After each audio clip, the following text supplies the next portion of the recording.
नमस्कार, मी Poonam news अनकटच्या Pune connect मध्ये तुमचं सर्वांचं स्वागत करते। पाहूयात पुण्यातील काही महत्त्वाच्या घडामोडी। महाराष्ट्रातील लाखो भाविकांचं श्रद्धास्थान असलेल्या श्रीनाथ म्हस्कोबा वाई जोगेश्वरी यांच्या श्री क्षेत्र वीर नगरीत महाराष्ट्रातील प्रसिद्ध असणारी यात्रा काल श्रीनाथांच्या लग्न सोहळ्याला सुरुवात झाली आहे।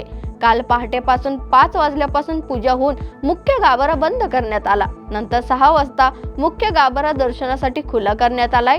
देवाचं लग्न सोहळ्यानिमित्त मंदिरात फुलांची विविध प्रकारची आकर्षक सजावट तसेच विद्युत रोषणाई करण्यात आली होती।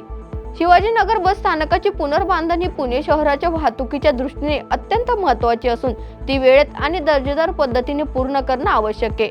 सार्वजनिक खासगी भागीदारी तत्वावर राबविण्यात येणारा हा प्रकल्प दर्जेदार होण्याबरोबरच वेळेत व प्रभावीपणे पूर्ण करण्यासाठी महामेट्रो आणि राज्य मार्ग परिवहन महामंडळाने समन्वयाने काम करण्याच्या सूचना उपमुख्यमंत्री अजित पवार यांनी दिल्यात। राजकारण महाराष्ट्राचे या फेसबुक पेजवरून राज्य महिला आयोगाचे अध्यक्ष रुपाली चाकणकर यांच्याबद्दल आक्षेपार्ह आणि अश्लील अपमानास्पद पोस्ट केल्याप्रकरणी 2 आरोपींना पोलिसांनी अटक केली आहे। या प्रकरणी आकाश दिगंबर डाळवे आणि अविनाश बापू पुकळे या 2 आरोपींना अटक करण्यात आली आहे। महापालिकेतील माजी नेत्यांच्या भागातील कामे करण्यासाठी महापालिकेत प्रशासक राज असतानाही 2,44,46,46,000 रुपयांचा निधी स्थायी समितीच्या बैठकीत मान्य करण्यात आलाय। प्रभाग क्रमांक 16 साठी 5 निविदा मंजूर करून हा निधी दिला जाणार आहे। या 5 निविदांसाठी विशेष म्हणजे एकच ठेकेदार पात्र ठरलाय। मुख्यमंत्री देवेंद्र फडणवीस यांच्या मर्जीतील असलेल्या भाजपच्या माजी पदाधिकाऱ्यांसाठी हा प्रकार करण्यात आल्याची चर्चा महापालिकेत रंगते। महापालिकेचे अंदाजपत्रक तयार करण्यासाठी घेतल्या जाणाऱ्या बैठका थेट विभागीय आयुक्त कार्यालयात घेण्याचा नवीन पायंडा महापालिका आयुक्त डॉक्टर राजेंद्र भोसले यांनी पाडलाय। गेल्या 3 दिवसांपासून अंदाजपत्रकांच्या बैठका विभागीय आयुक्तांच्या व्हीआयपी कक्षात होत असल्यानं अनेकांच्या भुवया उंचावल्यात। आयुक्तांच्या या बैठकीच्या उलटसुलट चर्चा महापालिकेच्या अधिकाऱ्यांमध्ये सुरू झाली आहे।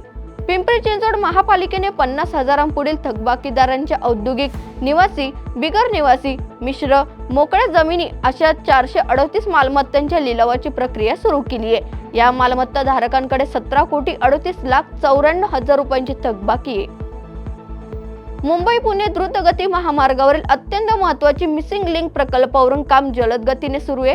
त्यामुळे मुंबईकरांसह पुणेकरांची ओढ लागलेली असून राज्यातील प्रमुख रस्त्यांपैकी एक असलेल्या या मार्गाच्या सुधारित कार्याची पाहणी सार्वजनिक बांधकाम राज्यमंत्री मेघना साकोरे बोर्डीकर यांनी मंगळवारी केली आहे। पुण्यासह राज्यभरात गुलेनबेरी सिंड्रोम या आजाराच्या 5 नव्या रुग्णांची संख्या काल नोंद करण्यात आली आहे। त्यामुळे राज्यातील एकूण रुग्णांची संख्या आता 197 वरती पोहोचली आहे। तर दिलासादायक बाब म्हणजे जीबीएस मधून बरे झालेले 104 रुग्णांना डिस्चार्ज देण्यात आलाय। आरोग्य विभागाने दिलेल्या अहवालानुसार 92 रुग्ण हे महापालिकेत नव्याने समाविष्ट झालेल्या गावांमध्ये आहे।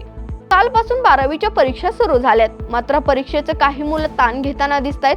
अशातच राज्य मंडळाच्या 12वीच्या परीक्षेचा ताण सहन न झाल्यानं एका विद्यार्थ्यानं दुसऱ्या मजल्यावरील परीक्षा कक्षातून उडी मारल्याची धक्कादायक घटना समोर आली आहे। 12वीची परीक्षा इंग्रजी विषयाने सुरू झाली। यंदा परीक्षेत गैरप्रकार टाळण्यासाठी, कॉपी टाळण्यासाठी राज्य मंडळासह शिक्षण विभाग, जिल्हा प्रशासनाकडून कठोर उपाययोजना करण्यात आल्यात। यासाठी कॅमेऱ्याचा देखील वापर केला जातोय। चोरट्याने महिलेचे एटीएम कार्ड चोरले। चोरलेल्या एटीएम कार्डचा वापर करून खात्यातून 80,000 रुपये चोरण्यात आलेत। महिलेच्या खात्यातून पैसे काढून घेतल्याचं त्या महिलेच्या लक्षात आल्यानंतर महिलेने नुकतेच पोलीस तक्रार केली आहे। एटीएम मधून पैसे काढणाऱ्या नागरिकांची फसवणुकीचे प्रकार वाढीस लागलेत। याबाबत एका महिलेने शिवाजीनगर पोलीस ठाण्यात फिर्याद दिली आहे। या बातमीचा पुणे कनेक्ट मध्ये इथेच थांबूयात। पाहत राहा न्यूज अनकट।